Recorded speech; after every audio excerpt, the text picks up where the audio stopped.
I was hanging out with my buddy Nick Newman the other day. He's my internet friend. He has a great resource for pastors called Save the Leaders. And he actually kind of defined his church calendar for his staff in two different sections. Organizational rhythms, are crucial. One of the things that we say is, I'm not going to press the gas when the rest of our church is.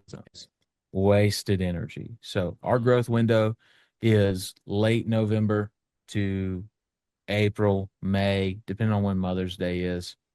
That's when I'm going to be on the gas pedal. And then the rest of the other window, we work on systems and structure and strategy and all the stuff that gets us ready for the next growth window.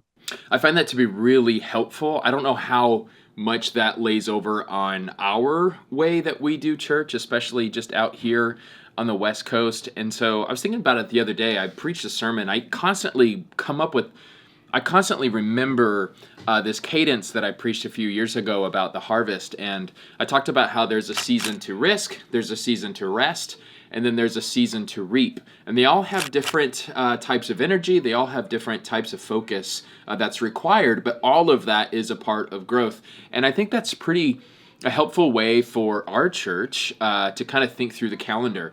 Something that I'm always seeing every single year, we kind of quickly go from summer to fall. And summer's not very long around here because it's so hot. We just go back into school. And so instead of like September being the month where momentum begins, for us, it's the very beginning of August. And so that kind of actually hurts our rest rhythm to a degree out here because we only have a couple months. But here's kind of how I'm seeing it. And this is mainly for my staff. I think it's helpful as we plan and dream and think about what's next.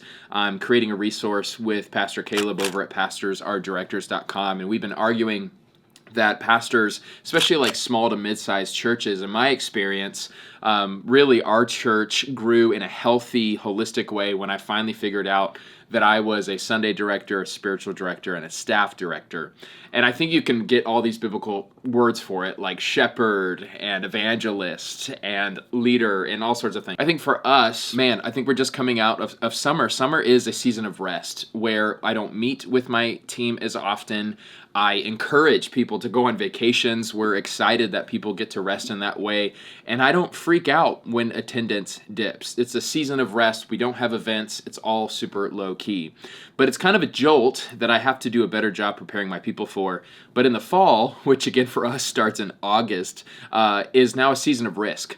This is usually when we launch a new initiative, when we launch a new ministry. This season of risk is often a bit of a jolt, but we're rested. Let's run and let's try the thing and let's do some big things that we've been praying and dreaming about. And then I kind of find, December, usually January through May is the season of reaping. That's usually when some of those risks we took in August start to pay off, and we start to see some great fruit in the spring semester of school. And so kind of learning that rhythm, naming that rhythm, I think is helpful as a pastor to tell people, okay, here, and even within those rhythms, okay, August is really the big risk season. We kind of miss the boat if we start risking in October. Those sorts of things I think is helpful. I think it gives your people, your staff, your team, an understanding of like, hey, how come all of a sudden things are so intense? So comment below, do you have some sort of calendar rhythm that helps your staff, your team, your church understand the moment and how you guys are supposed to lean into it or not? Or do you think this whole thing is just kind of not helpful at all? Thank you for watching today's video. This is the video I think you should watch. This is the video YouTube says you should watch.